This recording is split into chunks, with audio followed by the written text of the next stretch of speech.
Okay, I fucked up. I did like 45 minutes of recording over here. And I did not at any time show the screen where I'm talking about the diagrams. So I spent 45 minutes telling about the diagrams and never actually showing any of them. Because I'm a dumbass. What can you do? Anyway. It is the wee hours of Monday morning. And it's time to show up. And I'm showing up, and I'm glad you showed up. I appreciate every single one of you. Do the little YouTube dance, like, comment, subscribe, all that happy horse shit. And let me immediately share my screen.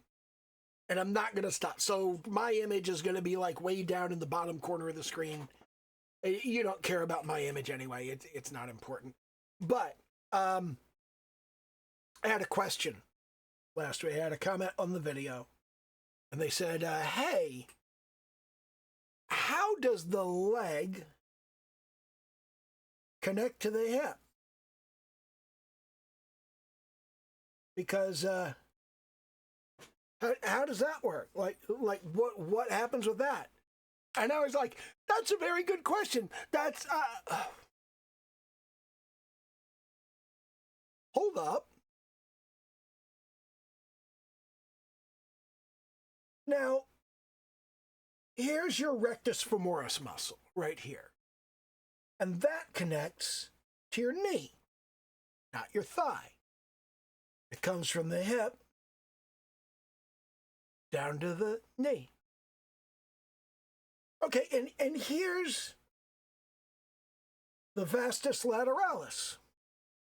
And that attaches down under the knee. It goes from the hip to under the knee. How about the vastus medialis? Under the knee. The sartorius? No, the sartorius under the knee. Again, under the knee. All right. So the butt muscle, right? I mean, the gluteus maximus, that's got to attach. And yes, it does. In fact, it attaches it attaches right along here, right along this spine. There's a thing about a whole lot of bones, okay? You can see right here, here's the front part of the bone over here, all right? And that's rounded. Hold on while we save recovery information. And that front part of the bone is rounded. This file is huge because I got so much fucking reference in it. It takes forever. So it's rounded in the front part, but in the back, okay? In the back, it's actually two concave surfaces and a spine. And in addition to that, the spine spirals around the bone. It goes from one corner to the other corner. It doesn't just go straight down the bone. So the bone is kind of twisted. It's kind of this shape up here and this shape down here. And then in the middle, it's got that kind of rounded triangle profile. It's like if you take a triangle, the front of the bone is curved outward, and the back of the bone is curved in both places. And this gives muscles a good, strong place to attach. And it gives the bone a solid strength in both the lateral directions and in the longitudinal directions, because it's got that spine in it, and because the spine isn't straight, because it spirals around the bone. So that's really great from an engineering perspective. But a lot of people think about this and they go, well, bones are just round. Bones are not just round. We see the same thing over here with this is what we call this is the ischium, and the ischium is another triangular bone. It's got this face here, and it's got this face here, and on the other side, it's got another face. And it spirals up like this, but it's got that same rounded triangle profile, okay? That's going to be important because we're going to be talking about that. This is crucial to understanding how everything fits together. But here's the thing. Now, if you recall, up in the arm, we've got the shoulder blade, and the shoulder blade has a spine on the back of it and a coracoid process that comes around, and the glenoid process that the ball of the arm sits into, and then in the front, we've got the clavicle. So we got the coracoid process is kind of pressing down, and the clavicle is pressing in, and the glenoid process is sitting there kind of cradling that ball, and you've got this little tripod. You've got 1, 2, 3 supporting areas. So it's like a little smiley face, you see, like right there. And that kind of holds everything in place. Now in the pelvis, you've got the acetabulum. And the acetabulum, to show you exactly how fucking weird I am. Okay, I'm going to pop out to full size again. The acetabulum is a Greek dish that's used to hold vinegar for dipping your bread in. And the Romans found out about this. The word acetabulum is Latin, and it's the Latin word for this Greek dish that they used to dip their bread in vinegar. And the Italians said, we could put oil in that. We could put olive oil in that and use it to dip our bread in olive oil. And of course, I actually have an acetabulum. It's actually kind of funny. I was looking at all of this, and I was like, it'd be cool to actually show an acetabulum, so you have some idea what this actually looks like. And I just went upstairs, and I grabbed my mom. And I was like, "Hey, Mom, where do we keep the acetabula?" And she said, "Oh, they're in that cabinet over there." Because we're all chefs. We're all chefs. We all speak at least a little Italian. It's like, oh, the acetabulum, those are over there. We have like 8 of these in case we have company and everybody wants to like dip their bread. But basically, this kind of sits like this on your pelvis, okay? And the ball of your thigh sits in there like this, all right? And then it kind of comes out at an angle, and then the bone comes down at another angle. So it kind of gives you, let me remember to share my screen. I must remember to share my screen. Don't be a dumbass this time. Don't waste more footage. So from right here, okay, you've got the ball of the femur sits in here. And then the head of the femur actually comes out a little bit and then comes down at an angle. Now, this area of the body, this area, the pelvis and the hips, this differs tremendously between men and women, okay? The skeleton is very, very different between men and women in this area, okay? And the major way that you're going to see that is that a man's femur has the ball and that comes out a little bit, and then it comes down about like this, okay? A woman's femur has a longer neck, but the knee still sits in the same place. So while this end comes out farther, the knee is still in the same place, so it angles inward. And because it angles inward, this is one of the reasons that you get people complaining about quote-unquote man-spreading. When a woman lifts her legs, if you look at an actual photograph of a pelvis, here we go. So here we've got a male pelvis over here and a female pelvis over here. Okay.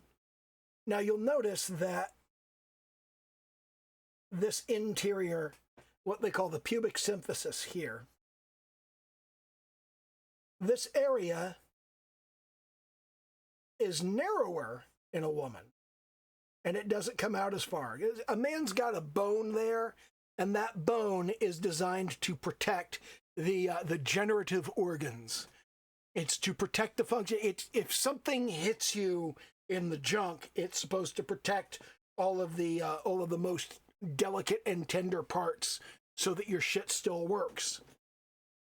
But it's designed mainly to protect from attacks from above.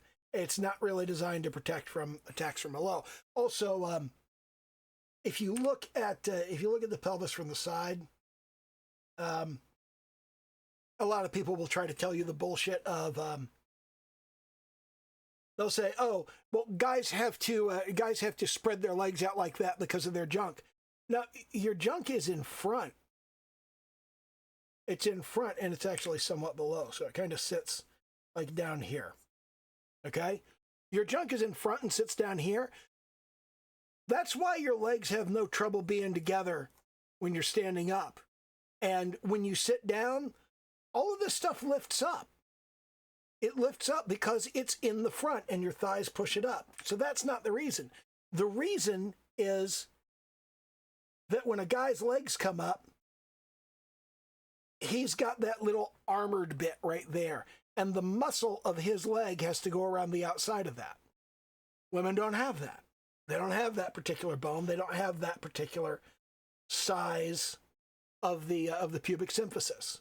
So their legs don't have to come apart as far. And even if they did, because of the way they're structured, because that's coming down at a different angle, when they lever out, their leg straightens out. Whereas when a guy levers out, his leg comes out at an outward angle. And it's just a difference in the way that things are constructed. Guys are still like trained to take up space. They don't have to spread out as much as they do, but they like to. And the reason they like to is, nobody's going to like me saying this out loud. If you spread your legs really far, people can smell you. Smell plays a tremendous role in sexual attraction and reproduction. Guys want their legs to be wide open so you can smell them. Women do not want their legs to be wide open because they've been trained for generations that they should not smell. You're supposed to smell. That's normal. It's supposed to be like, there's that old saying, if it smells like fish, it's a dish. If it smells like cologne, leave it alone. That's another wild thing is, if it smells like fish, somebody else is fucking it. Women don't smell like fish. Men smell like fish. The fluids men produce smell like fish. If a woman smells like fish, it's because a man put something in there. That's where the fish smell comes from. That's why guys are generally put off by it, because they know somebody else is fucking that. Anyway. God. Yeah, we just go everywhere. We have all kinds of stuff in these videos. Anyway, we need to get to the point of talking about what actually does hold the thigh in place, because the way the muscles are in there, your butt muscles are not holding it in place. They're pulling in the wrong direction. They'd be pulling it out of joint. That's actually making it worse. So there has to be something else. There has to be something else going on. And my gut said, all the way from the beginning, it said, you know what? It has to be something on the inside, because when you look here, there is up front, there is one muscle right here, okay? There's one muscle right here that connects to the thigh. And there's a secondary muscle, which this is just horrifying, because what we have here is, which number is this? the iliacus and the psoas major, okay?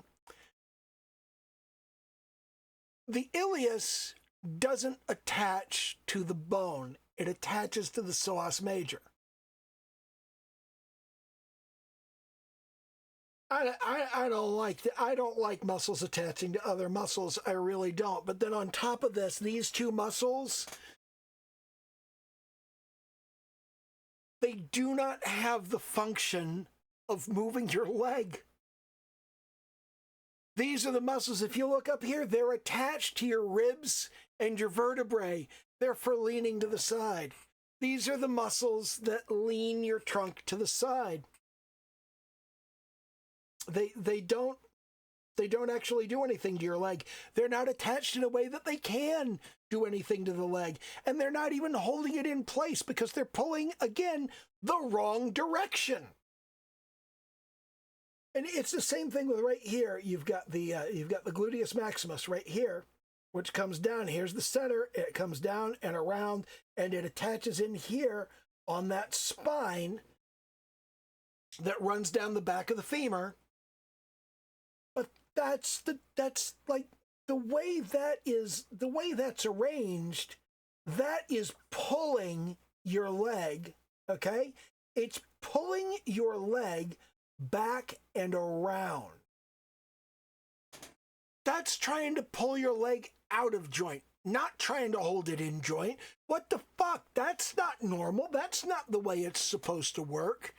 And we do have the what's it called? The tensor fasciae latae right here, okay? Which goes right alongside the gluteus medius, and that comes down along. There's this very long tendon that runs along the outside. Here's the actual head of the femur where it connects. But this comes down and it attaches to the thigh, but it's also not exerting force in a direction that will hold things in place. And then here is that horrifying thing I was talking about, where this comes down to the kneecap, and this comes down around the kneecap, and this comes down around the kneecap, and this comes down around the kneecap. All of these go around the kneecap. And you've got, this is the rectus femoris muscle up front. And when you pull that out of the way, what you end up with is you can see the vastus lateralis, and the vastus medialis, and the vastus intermedialis, which are all combined. All three of these muscles are combined into kind of one mass. They're attached all the way along their length. And those three with the rectus femoris, that's 1, 2, 3, 4, those are your quadriceps. That's what people are talking about when they talk about your quadriceps. That's what they mean, is that collection of those 4 muscles. So that's not it, which means, well, let's come down here and take a look underneath of that. And what we've got here is we've got some muscles that attach to the ischium, all right? And this one right here, this is the biceps femoris. Yes, you have a bicep in your leg. And underneath of the biceps femoris, you have the semimembranosus and the semitendinosus. And all of these, you'll see the tendons come down and they wrap around the knee and they connect on the lower leg. They've got nothing to do with holding stuff in place. No, the thing that holds stuff in place is not the gracilis muscle. This is the gracilis muscle over here. That has nothing to do with it. What does it is the adductor magnus, which is the big adductor, and it's connected all the way down. See, your butt, okay? The gluteus maximus is attached all the way down here. It's attached all the way down along here, and it wraps up around this, okay? And the adductor magnus is the big one, but this is on the back, okay? On the front, you've got, here you can see the adductor magnus again. This is the adductor longus, the long adductor. This is the adductor brevis, the short or brief adductor. And this is the pectineus muscle. And these 4 muscles right here attached to the ischium. So you've got this little ring of bone here, okay? And that little ring of bone has those 4 muscles attached to it. The longus, the brevis, and the pectineus right there. And this, of course, is the magnus. And those 4 muscles, that's what pulls the ball of the femur into the acetabulum. That's what pulls it into there and holds it in place. That's the entire connection right there. And it's beautiful. It's brilliant, because when you look at it, this is the most elegant thing ever, okay? Because as you lift, if you look at how this ball works right here, you can see that as you lift your leg outward, less and less of that ball stays in the socket, and more of it is poking outside, okay? And because of that, the muscles have to pull it harder into everything. And as you lever your leg outward, you start by getting a pull from the adductor magnus. The adductor magnus holds it in, and as you go farther out, you get more and more tension on the longus, and then the brevis, and then on the pectineus. And it's like having 4 springs of different lengths. The long one starts pulling back first, but as you lift the leg farther, the shorter springs start to pull too. So as you lift your leg, the muscles exert more and more force to pull the leg into the socket and stop it from going anywhere. And I'm so impressed by that, because it's such an elegant solution from an engineering perspective, just from a purely mechanical perspective of how do we do this? Well, 4 springs, and one of them starts stretching first. And the shorter springs, if you know anything about how springs work or about how muscles work, you know the shorter they are, the more force they can exert. Because the actual force of a muscle is based on cross-sectional area. And we've got all of these muscles that can exert more and more force as you pull them outward. And it's just such an elegant design. And it's one of those things that, you know, if you are like me and believe in an intelligent designer, then you sit there and go, man, that's really elegant. That's really well done. Good job, God. And if you don't, well, you know, it's fucking amazing that evolution did that. It's fantastic that we just stumbled on that design by random chance and it just happened. It doesn't matter what you believe or don't believe. It's fucking amazing that we got this. It's incredible that we ended up with this. It's fantastic.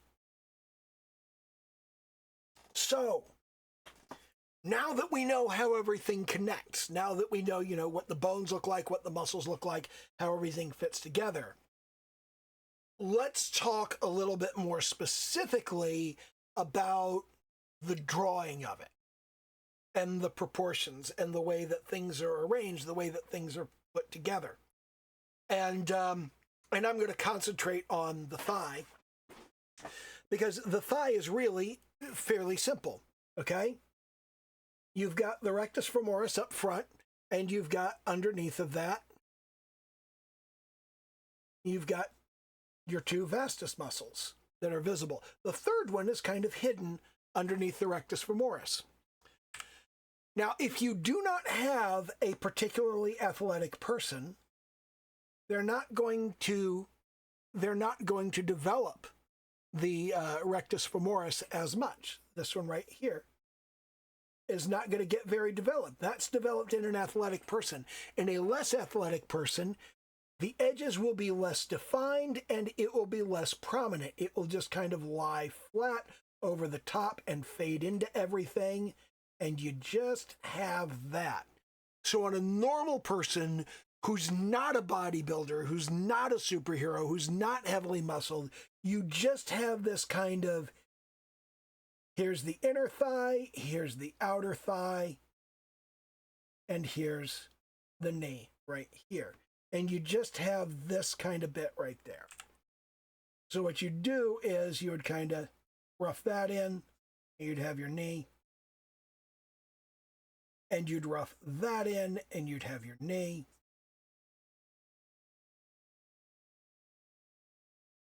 And then you have your inner sort of loins there, and you'd see the edge of the butt. And that's a pretty basic rough in of how the leg looks. There's not a lot to it, and it's not particularly difficult. Knees are, I have trouble with knees. But I think a lot of it is because I overcomplicate it.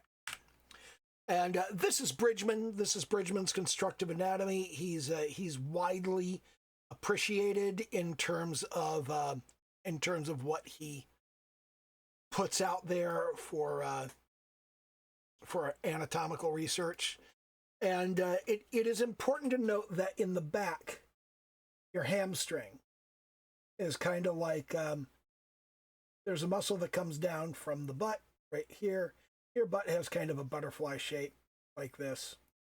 And in a woman, it's more rounded because there's more of a fat pad around it. So it's less pronounced of a butterfly shape. And there's kind of, on a guy, there's kind of a divot in the butt right there. But from behind, the hamstring is basically just two tails that go around the calf. And the calf, again, is the gastrocnemius is basically two muscles. And underneath of that, there's a soleus muscle, but you can't really see it. It's just kind of there. And the important part is this little hollow.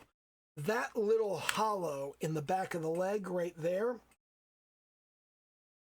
that is where, when your leg bends, okay, you've got the hamstring coming down on either side, and the bulge of the calf goes up into that little triangular hollow. You've got kind of that area there and this area here. And you may notice that as you rough in, if you take one of these anatomical diagrams and you just get very, very rigid about how you draw them, you suddenly find that you're drawing fairly accurate mecha. If you just make the muscular shapes angular instead of round, and you make your tendons into pistons, then you end up with a fairly good approximation of early mecha anime. And you can see from the side view here, we've got kind of, here is all of your stuff up front, and you'll see that it bulges out this way. Here is all of your stuff in back, and it's kind of flat. Then here's your butt. This is the gluteus maximus. This is the gluteus medius right here. And then down here, you've got some tendons up front, but not a whole lot. And you've got this curve in the back. So you've got this sort of rhythm, and we'll see this repeatedly. You've got this rhythm of curved in the front, curved in the back, flat in the back, flat in the front. So you get this kind of curve, curve, curve, flat, flat. And you'll see these kind of rhythms over and over again. Now, one of the questions that I had in the comment that I originally responded to, or that I am responding to, I didn't respond to this at the time, was how the muscles squish when you sit down. The muscles really don't. If you get yourself a piece of raw chicken, it doesn't really squish. It's pretty solid. It pretty much stays the shape that it is. If you push on it, nothing much changes. What's squishing is, again, like I said last week, human fat is a liquid. So it's kind of all of your organs and your bones and your muscles and all of the stuff inside your skin is sort of floating in a fat soup, okay? So when you sit down, then that conforms to the flat shape of what you just sat on. But then outside of that, it's just a regular shape. So for example, there's actually, I think there's a diagram of this. I think there's a diagram of this in Yanami. Let me pull that up. Now, unfortunately, this is in Japanese, and I don't read Japanese, and it takes so goddamn long to translate Japanese. I mean, I can translate Latin and Italian and Greek and Hebrew and Russian and French and medieval Italian, and you just like all of these different languages. I don't have a problem translating them. It's fairly easy. And Japanese is just an order of magnitude more difficult, and it's very frustrating. So it takes much longer, and it's much harder to learn. So I don't bother translating as much of this stuff. But you can see here, there's a diagram of, here's the flat surface that the guy's sitting on. Let me use a better, more contrasting color. Let's go with kind of a bright blue. So here you've got kind of this surface that the guy's sitting on right here. And you see at the edge of that surface right there, his skin conforms to the surface until you get to the edge, and then it bumps out. Because you've got some weight on that, and it will conform to the shape of that surface. It will flatten out, but it doesn't really squish. It just does the same thing. It does the same thing that stockings do. When you're drawing somebody wearing stockings, you always got to have that little bump as you go from the edge of the stocking into absolute territory. You always have to have that little bump where it comes out because it's compressing the skin. It's the same kind of thing when somebody's sitting down. Now, if they're larger, there's going to be more compression. There's going to be more of a bump, okay? And that's if you're drawing more body positive stuff where you want somebody to be bigger and to represent the more buxom elements of the population. But there are all of these little things that you have to pick up, like when you bend your knees, okay? You bend your knees, and because of the way that the bones move, it makes the leg look longer when you bend the knee. So you bend your knee, and part of your thigh moves up as part of your calf moves down. Well, the front of your calf, part of your shin moves down. So you've got part of your shin moving down along the joint and part of your thigh moving up. So as that bends, it doesn't just bend, it actually slides over itself. Because you've got at the end of the leg, you've got the condyles, and then here you've got the patella. You got the kneecap, and here's the tibia. And the tibia doesn't just like stay where it is. The tibia slides back. It moves back along this. And your patella moves back along that. And because of that, you can see that more of there's more space revealed between the thigh and the kneecap as you do that. So it makes the legs look longer. It makes the calves look a little bit longer. And there are all kinds of little details like that. Yanami goes into a lot of those really well. And one of the things that Yanami does handle fairly clearly is here again is that here are those rhythms I was talking about.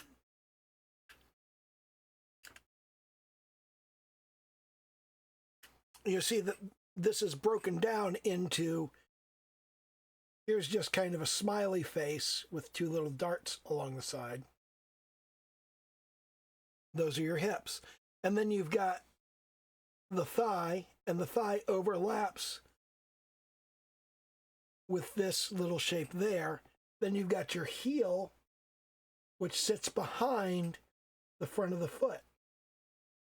And all of these individual little shapes are kind of a shorthand that you can use to be able to draw this stuff very quickly and very easily. And he's really good at doing stuff like that. You see here the same thing I was talking about a minute ago, where you've got just that part, and then you've got the little bits of the hamstrings are visible there. This is something that I have trouble with, is getting the visible parts of the hamstrings in. Here is where the kneecap goes, right in here. And it's fairly simple. You can just do that. You can just do two converging lines to look like a kneecap. And in an anime style, that looks really good. And on the back of the leg, you can just do this to be the back of the knee. And that kind of suggests that V on the inside of the hamstrings. So it's the same basic shorthand. And that works really well in anime styles. You could see that they're talking about the kind of slant in the bulges.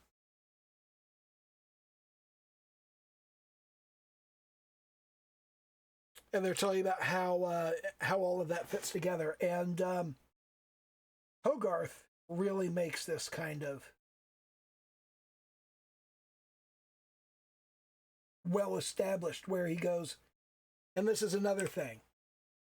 Do you ever forget which part of the ankle is higher than the other? The outside part is lower. The leg kind of zigzags to go out, and that also kind of dictates the shape of the foot right there. Then you've got the knee, and then you've got leg, and then that goes into the thigh right there. Yanami is really good at this kind of stuff. But Yanami especially goes into, here's an important bit, this is what I was talking about a minute ago, is that, let's wait for the recovery to finish.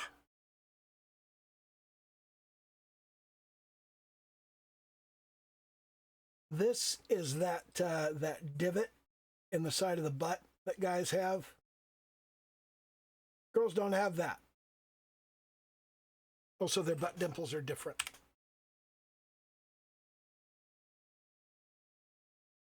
See here's the difference in women's construction. The guy is very kind of flat along the side, but a woman is rounded out. You'll also see when you really scoot in here, the butt dimples are different. The guy's got butt dimples that come in this way. The girl's got dimples that come in this way. A big difference in men and women in the way that they're shaped. And let's see. Here are those rhythms I was talking about. Here's that spiral. It goes around. There are all kinds of interesting things for this. Here's a fairly good representation of how the semitendinosus and the semimembranosus connect in there on the kneecap. And that's a neat little rhythm right there.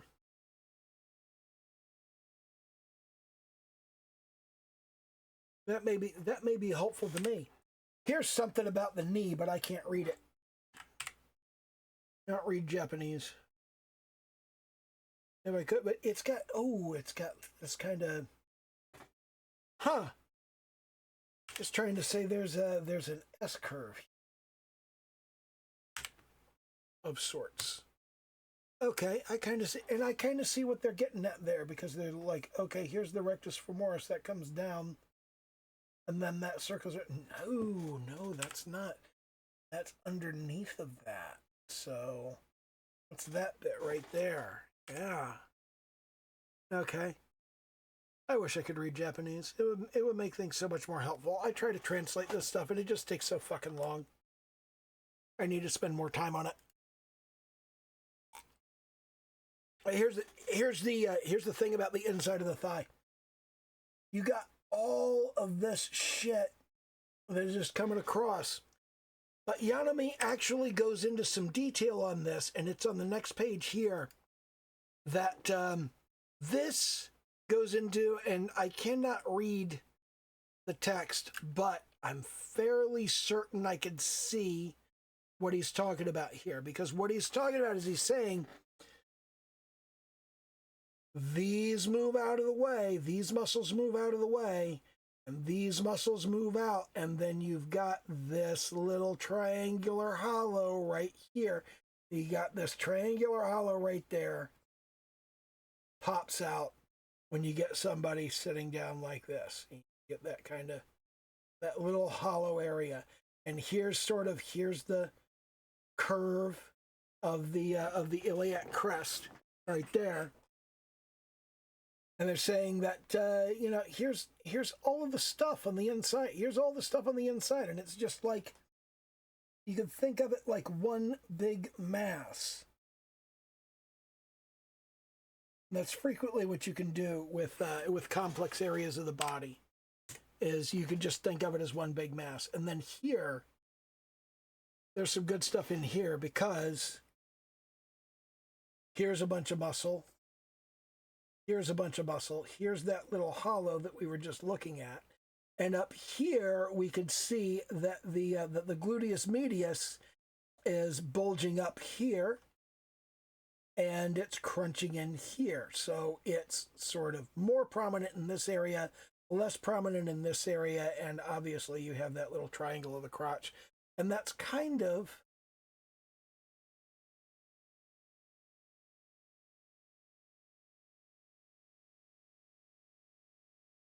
a pattern that you could probably apply in a lot of different places. He's also got some rhythms in here about how to fit that together. He's called out where to put kind of the curve of the butt in there. But yeah, you've got this triangular space in here, and you've got this little space in there.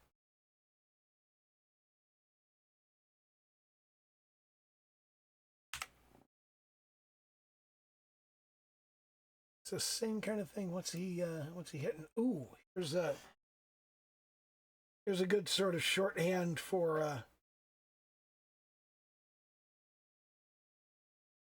the extension. You've got, here's the thigh, and here's that little curve of the butt. Here's the curve of the butt. Here's the thigh. Here's the crotch. Gluteus medius comes up. Gluteus medius comes up. And then in here, you've got that little triangle. Here, got that little triangle. But this coverage of how to think about those muscles on the inner thigh.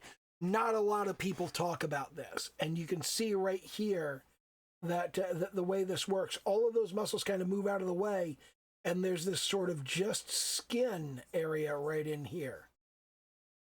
So that's kind of a hollow, and that creates a shadow. I don't know what's on the last couple of pages. Oh yeah, it's a similar kind of thing with the back of the knee. There's you got the hamstring coming up, and it's got that hollow for the calf to fit into. That's what he's going over there. The same kind of thing here, and he talks about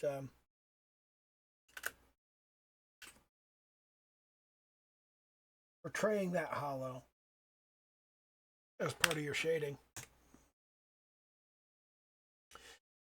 Really do need to learn more Japanese.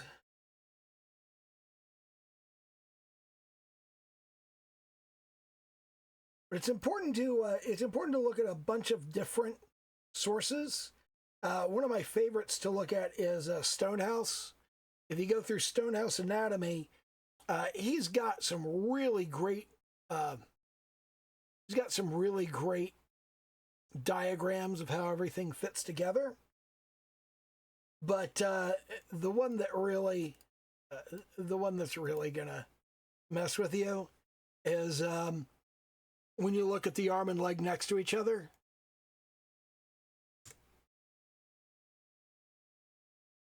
Yeah, that's helpful, that's useful, and it also kind of bakes your head a little bit.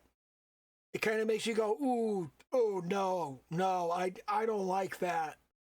I don't like it. It's helpful. It's useful. I do like how useful it is, but oh, I don't like that one bit. But it is really fucking cool, isn't it? And he goes into a lot of detail on the musculature and how everything fits together. You don't see a lot of treatment of what the gluteus does when you bend down and how it stretches out and thins out, and you see more of the gluteus medius. It's the same thing with when you move the leg around and you have different leg positions, how those fit together. Stonehouse is really good for that. And I personally am a huge fan of Hogarth, but he's very stylized, and if you didn't know better, you'd think he was a mecha artist, because it's like, I mean, you just look at this stuff and it's just so, it's so defined, it's so mechanical, it's so engineered, so exaggerated. And Hogarth is really kind of the father of, he's the father of Western comic book art, just as I'm sure there's probably a father of anime art over in Japan, but for comic books, for all of that, like, overly detailed, overly defined comic book artistry, Hogarth's work on Tarzan in the 50s and 60s and 70s, that was just huge. It is worth noting, my anatomy teacher in university, Ray Bustos, was a direct student of Hogarth. So I got to annoy him by being all hero worshipy about his teacher instead of about him. And Hogarth was, from what I've heard from Ray, Hogarth was a nasty instructor. Not in terms of being bad at it, not in terms of being mean, but just in terms of, he would tell you to do a thing, and the thing he told you to do was like, what the fuck? And yet, by telling you to do these things, he is just a phenomenal instructor. And if you work directly with him, which I never got to do because unfortunately he died while I was still too young to be going off and studying art. But the way that he taught people was like, one of the exercises that he would give his students was he would bring them into a life drawing class, and he would go, here is the model, and you are to draw the side of the model that you cannot see. You're looking at one side of the live model, draw the other side.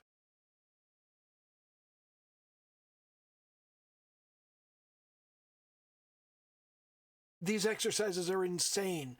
They're frustrating. They're incredibly, unbelievably difficult. But Hogarth's students became incredible, amazing artists because of the way he taught them to think, because of the way he taught them to perceive the world, because of the way he taught them to practice. And I just kind of sit there and go, man, I wish I'd had a teacher like that, because that's That's really what a teacher is for, is to guide the way that you progress. And when you're self-taught, this is Jack Ham's work right here. Jack Ham is another good one. And he's very accessible. He's very easy to kind of work with. You can see here that he's done somebody who's mildly athletic, but not very, because the rectus femoris is not heavily developed. You don't really have the boundaries of it. You don't really see the prominent tendon coming down to the knee. But you do have fairly prominent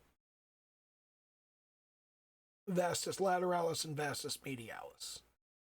So you get that kind of swooping shape right there. And you can see he's got right here. This is another thing. Sometimes you'll see that they call these the vastus internus and the vastus externus. That is because there was a point in art instruction where they realized nobody understood the difference between lateral and medial. So that's sort of, when you look at how people refer to these, when people call this the vastus internus and this the vastus externus,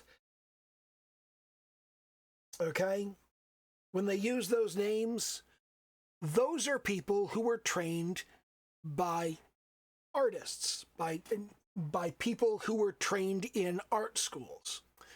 The people who say vastus lateralis and vastus medialis, they were trained in medical schools. They were trained on cadavers. They were trained on actual human bodies by doctors and medical professionals instead of by artists who are mostly concerned with inside and outside rather than being technically correct and sounding sufficiently fucking pretentious.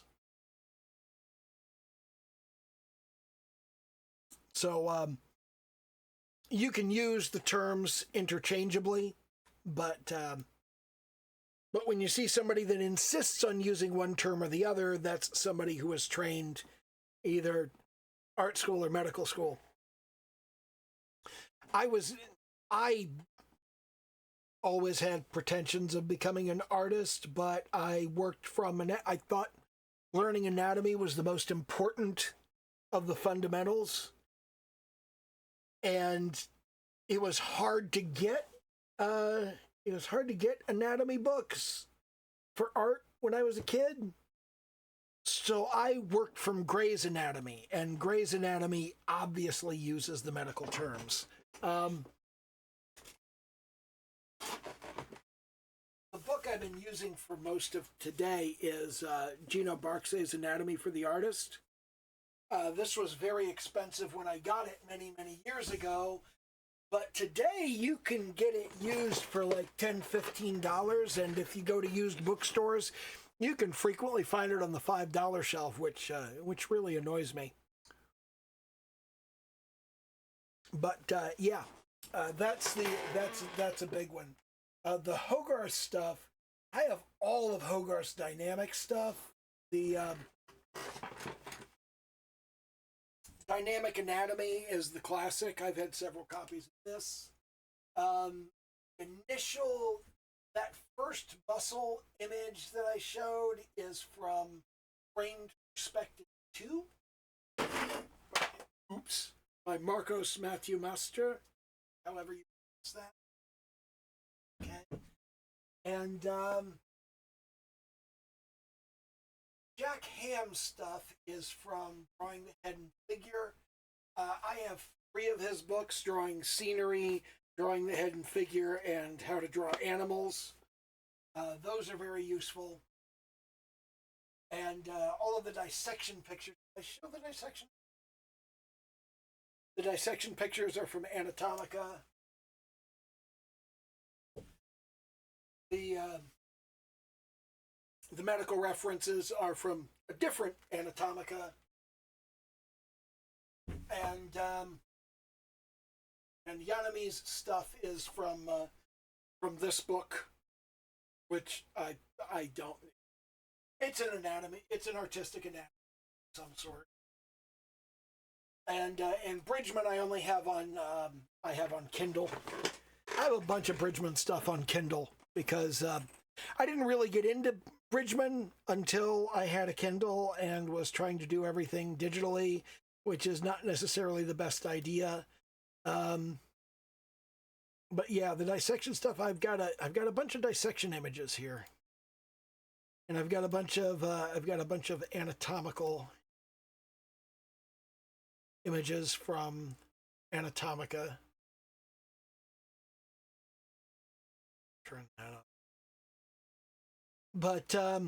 But yeah, that's all of the stuff, and we've got the musculature in the medical text. Not really all that useful. Doesn't really show the connection of anything, so it wasn't really useful. This was the Marcus image, which is a fairly good one, really, in terms of wanting artistic reference. But yeah, that's pretty much that's what I have for you in terms of legs and how legs work and how legs fit together. I hope it was useful. I hope that this covered the stuff that you wanted to have covered. And I don't know. That's like, yeah, that's what I have for you. So okay, bye.